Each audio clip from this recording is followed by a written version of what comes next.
God is omnipotent, therefore he can do anything. Right? Well, hang on, not so fast. Because according to Scripture, there are 30 things God can't do. God cannot break his own laws. God cannot lie. God cannot deny himself. God cannot have respect of persons. God cannot save a single soul apart from them having grace and faith in the Christ. God cannot be unrighteous. God cannot bless men unless if they have faith. God cannot curse men when they meet his terms. God cannot do away or change his eternal plans. God cannot save people who persist in rebellion and refuse to come to his terms. God cannot be tempted with evil. God cannot tolerate hypocrisy. God cannot save Jesus in his plan to redeem the human race. God cannot refuse anybody that comes to him on his terms. God cannot judge the righteous with the wicked. God cannot fail to answer your prayers when complete faith is exercised. God cannot forgive any sins that are unconfessed.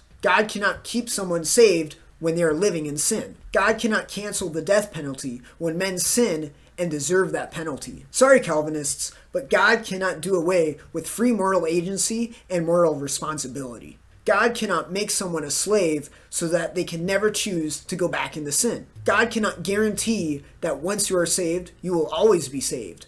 God cannot make any man a son of God in the same sense that Jesus is. God cannot look upon the sins of the righteous as if they never happened or as if they're different than the sins of the unrighteous. God cannot cancel any reaping for what has been sown. Sorry, Calvinists, God cannot force a man to serve him against his own will. God cannot recognize a man that serves Satan and sin as his servant or his child. God cannot keep the saved from sinning if they choose to do so. God can't keep anybody from deserving the death penalty should they go back into sin. And lastly, God cannot be lenient with those who sin against him or do away with morality. With all this being said, it begs the question, is God not omnipotent? God forbid. When we give God the attribute of omnipotence, that does not mean that God can do anything. It means that God can do anything rationally coherent and anything that is rational with his character.